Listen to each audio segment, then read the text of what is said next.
नमस्ते साथियों, वंदे मातरम, भारत माता की जय, जय गौ मां। साथियों, जय आयुर्वेद, राजीव भाई अमर रहे। साथियों, अभी जो आपको एक शांति दिखाई दे रही है, ये तूफान से पहले की शांति है। मैं आज सबसे हाथ जोड़ के निवेदन करता हूं, कोई भी पार्टी का हो, मैं सबसे हाथ जोड़ के निवेदन करता हूं, ना हमारा किसी पार्टी से वैर है, ना हमारी किसी पार्टी से द्वेष है। हमें किसी पार्टी के विरोधी के रूप में ना आके जो मुद्दे हैं, क्योंकि मुद्दा इतना बड़ा है।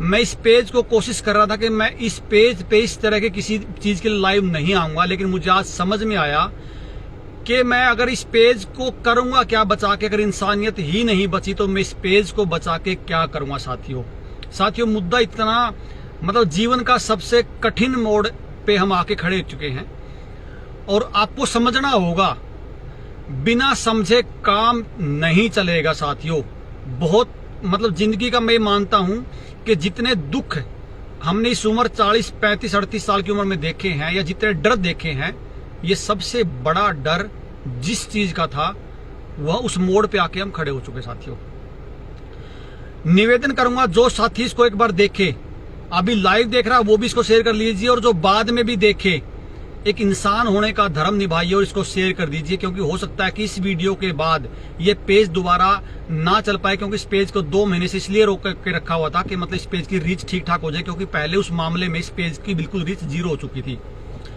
मैं बात करूंगा, कल कुछ साथियों ने देवेंद्र भाई को भी सुना होगा, उस मामले में पूरी खुल के जो चर्चा करेंगे, कुछ बिंदुओं पे जो बिंदु रह गए थे उस पे अभी चर्चा करने की जरूरत है। साथियों, जो साथी लाइव जुड़े, 20-15 मिनट का लाइव रहेगा, बाकी काम एक बार छोड़ के, क्योंकि हो सकता है बाकी पेजों की तरह भी इस पेज को बिल्कुल भी खत्म कर दें, बिल्कुल भी इस पेज को उड़ा भी सकते हैं, और हो सकता है हम दोबारा इस तरह कोई संपर्क ना बना पाए। तो साथियों, जिसके पास ये वीडियो पहुंचे, ये हमारी इस पे हमारी ये हो सकता है लास्ट ही वीडियो हो, हम इसके आगे इस बात का प्रचार ना कर पाए, क्योंकि आपको पता है कि कोई भी जो चैनल वाला है, न्यूज चैनल वाला, वो हमें कोऑपरेट नहीं कर रहा, वो भी अपनी जगह सही है।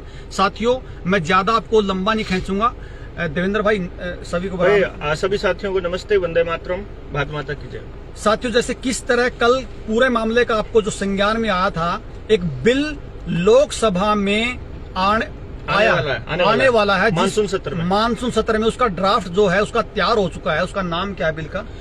बिल का है हेल्थ लॉ ड्राफ्ट है, health law draft bill, public health bill के नाम से। साथियों, मैं फिर कह रहा हूं, अभी जो आप ये देख रहे हो, जो शांति देख रहे हो, तूफान से पहले की शांति है। इतना बड़ा आपके जीवन में तूफान आने वाला है, समझ नहीं आएगा। आज अभी समझ सकते हो, क्योंकि अगर वो बिल पास हो गया तो हम ये वीडियो बनाने के लायक भी नहीं रहेंगे। एग्जैक्टली, ये बात आप समझ लेना। तो साथियों, शुरू करते हैं।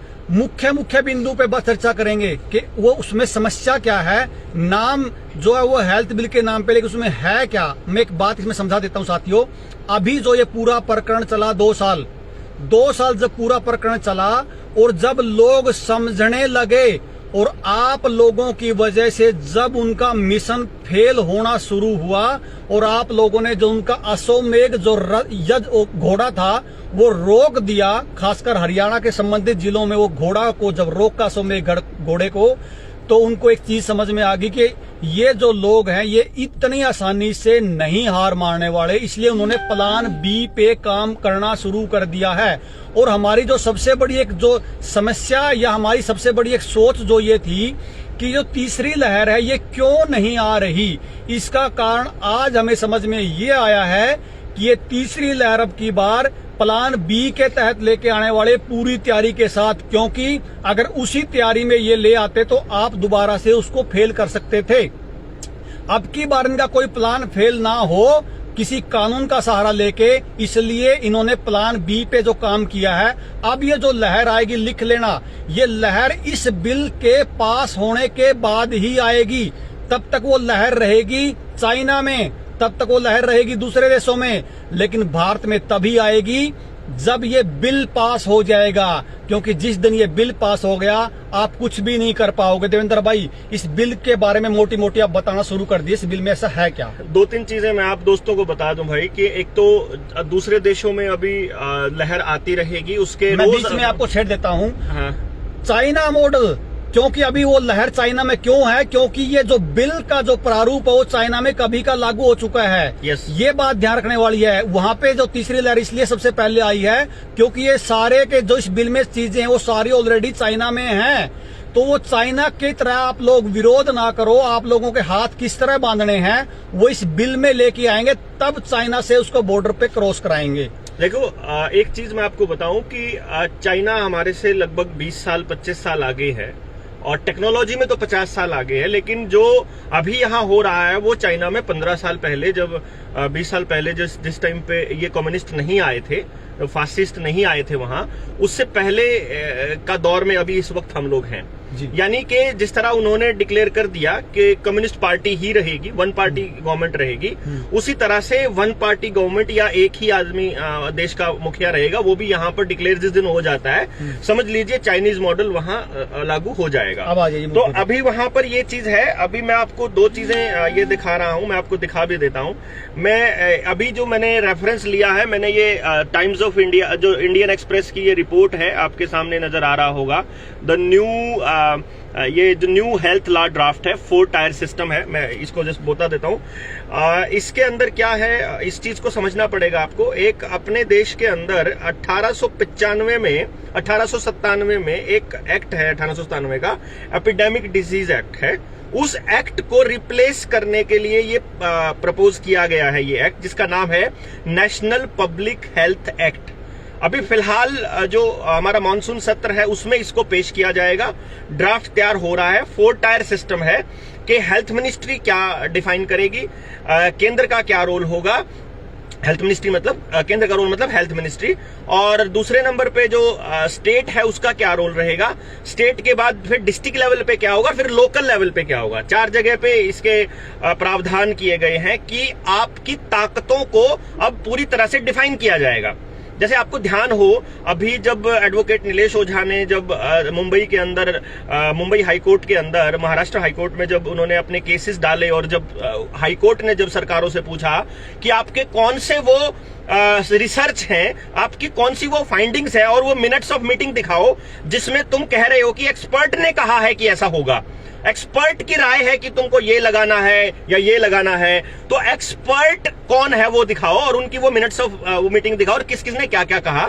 तो सरकार के पास कोई भी एविडेंस नहीं था, किसी भी तरह का कोई वो नहीं था, तो सरकार फंस गई थी वहां पे। और जिस टाइम पे आपको याद हो, 21-22 तारीख की बात है ये, जिस टाइम फंस गई सरकार, तो सरकार ने कहा हमें 1 हफ्ते का टाइम दो, और जज ने कहा कि 1 हफ्ते का नहीं, तुम्हें कल 2:30 बजे हमें वो सारा रिकॉर्ड देना है, सारा रिकॉर्ड जितना आज तक का तुम्हारे पास प्रूफ है, जितने भी सबूत हैं कि बीमारी, इलाज, इसके लिए जो भी लग रहा है, जो मैंडेट्स हैं तुम्हारे, इस मैंडेट को जस्टिफाई करने वाले, हमको सारे सबूत चाहिए 2:30 बजे तक। तो सरकार ने क्या किया, 1 बजे डिजास्टर मैनेजमेंट एक्ट को ही विड्रॉ कर लिया। क्योंकि आपको ये बात समझनी होगी कि एक हाई कोर्ट का फैसला पूरे भारत के हर हाई कोर्ट में लागू है, तो मतलब पूरे भारत को सबूत नहीं देना पड़ता और पूरे भारत के साथ ये होता। तो नीलेश ओझा ने अभी उन लोगों से डिमांड करी है कि जिनके चालान कटे थे मुंह ना ढकने वाले, वो वापस। कविता बहन आप 1 मिनट रुक जाइए, पूरा क्लियर करेंगे। आप पूछ रहे हो कि कहना क्या चाहते हो, हम इस बिल के बारे में अभी बिल के बारे में बता रहे हैं। ये मैं इसलिए बता रहा हूं, ये भूमिका बनानी इसलिए जरूरी है कि सरकारों ने ये देखा है अभी तक कि कौन कौन आदमी लड़ाई लड़ेगा, कैसी लड़ाई लड़ेगा, किस तरह के लोग होंगे उसमें, कौन वकील होंगे और क्या दलील देंगे। अब उन दलीलों का इलाज करने के बाद अब ये मार्केट में उतरेंगे और अगली लहर लेकर के आएंगे। ठीक है। असली जो मकसद है इनका वो है आपको पूरी तरह से लॉकडाउन में रखना। जैसे इस टाइम शंघाई की 2.5 करोड़ से ज्यादा पॉपुलेशन इस टाइम लॉकडाउन में है, कंप्लीट लॉकडाउन में। और ये चीज समझने के लिए आपको इस ड्राफ्ट को समझना पड़ेगा। इस ड्राफ्ट में क्या है असल में, मैं इसका मोटे तौर पर एक चीज बता देता हूं, जिसके कल हमने एक तो ट्रीटी है हमारी, जो पेंडेमिक ट्रीटी है, जो WHO ने पूरे हर देश को, हर मेंबर कंट्री को भेजी है। एग्रीमेंट है ना, कोई एग्रीमेंट है। जिस देश ने उसको साइन कर दिया वो देश उस ट्रीटी के अंदर आने पर WHO की दिए हुए दिशा निर्देशों को मानने के लिए बाध्य हो जाएगा। और अगर वो बाध्य हो जाता है तो आपके देश का कानून, आपके देश का संविधान नल एंड वॉइड हो जाएगा। ये बात को समझना बहुत जरूरी है। अगर WHO की ट्रीटी आ जाती है तो आपके देश के कानून, आपके मौलिक अधिकार, आपके जितने भी जो भी चीजें हैं वो सारी की सारी नल एंड वॉइड हो जाएंगी। तो ये ट्रीटी अगर इतनी फायदेमंद होगी तो लोग खुद कहेंगे, अदरवाइज आप इस ट्रीटी को समझिएगा। इस ट्रीटी पे अलग से हम लोग एक वीडियो चलाएंगे। प्रियंका बहन, मैं आपके लिए कह रहा हूं, आप इस वीडियो को जरूर देखना, क्योंकि आपका ये वीडियो देखना बहुत जरूरी है। हाँ, आप जुड़े रहिए इससे। अभी आपको मैं बता दूं, जिस नेशनल पब्लिक हेल्थ बिल की मैं बात कर रहा हूं, जो आने वाले टाइम में कानून बनने वाला है, मानसून सत्र में यह आएगा। और इसके अंदर कौन आदमी की क्या हैसियत रहेगी। जैसे अभी आपने गौर किया होगा, पिछले 3 महीने में आपने मेरी जबान से और हमारे लोगों की, जो जनता सरकार मोर्चा के लोगों की जबान से एक बात सुनी होगी कि ये शरीर मेरा है, मेरी मर्जी है, मैं क्या खाना चाहता हूं, क्या पहनना चाहता हूं, क्या इसके अंदर डालना चाहता हूं, कौन सा कपड़ा पहनूंगा, कौन सा नहीं पहनूंगा, ये मेरी मर्जी है। ये आपने डायलॉग सुना होगा। दूसरा डायलॉग आपने सुना होगा, मेरे बच्चे और मेरे परिवार की रक्षा करना मेरा धर्म है और मैं जो चाहूंगा वो इस डिसीजन लूंगा और जो इलाज मैं चाहता हूं वो इलाज मैं लूंगा। ये माना सभी लोगों ने और ये आवाज उठानी शुरू करी और बोलनी शुरू करी और सरकार को इसके लिए मतलब बैकफुट पे जाना पड़ा और सरकारों ने अपने डिसीजंस वापस लिए, स्कूल खुले और सब कुछ हुआ।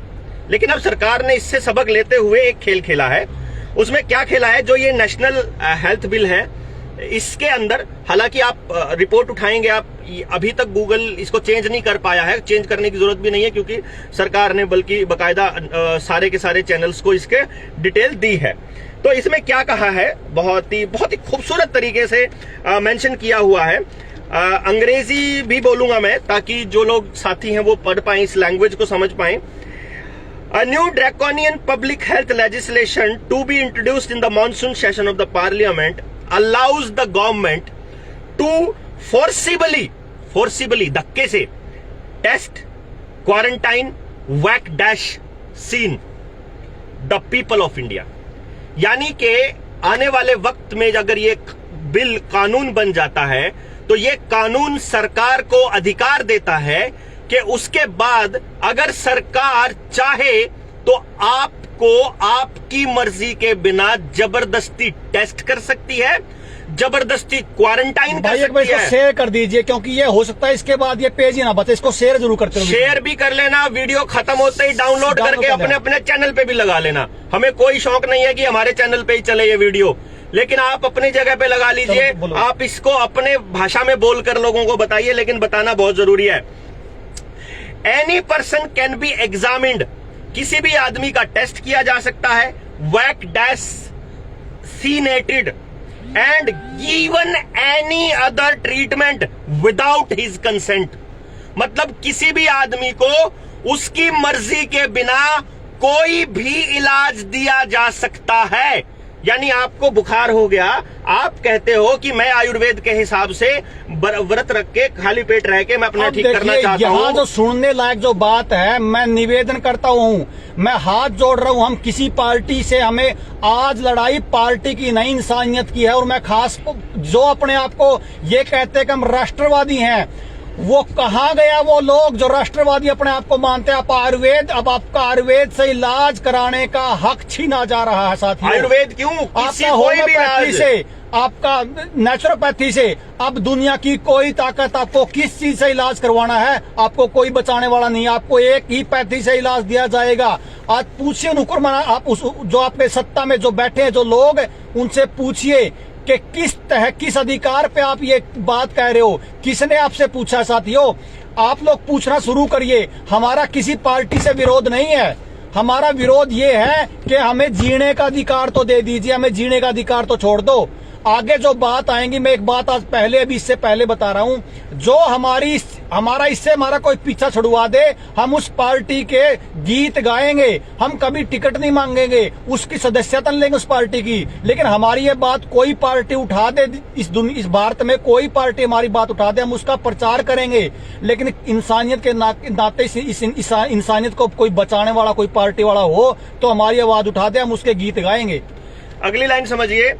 This legislation allows the government to force people, यानी ये लोगों को जबरदस्ती करना, इसमें सरकार को ये मतलब ताकत देती है फॉर सोशल डिस्टेंसिंग, यानी सरकार जबरदस्ती सोशल डिस्टेंसिंग करवा सकती है इस कानून के हिसाब से।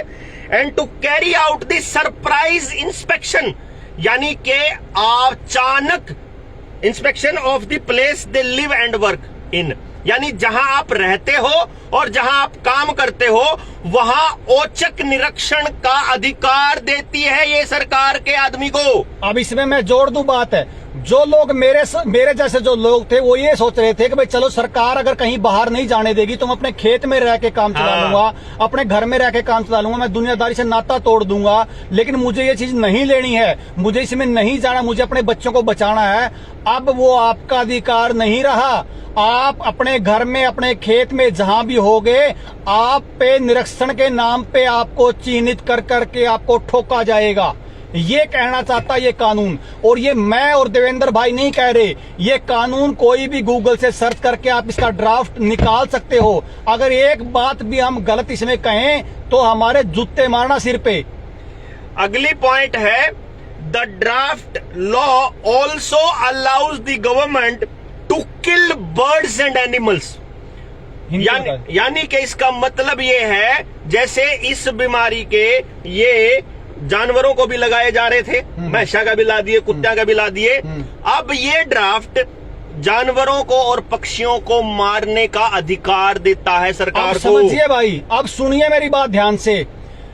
ये जो गाय का जो हम बार बार नाम लेते थे, उनको पता है कि जिस देश में गाय है, उस गाय और संस्कृति है, उसको कोई मिटा नहीं सकता, क्योंकि वो गाय हमारी खेती का अधिकार थी।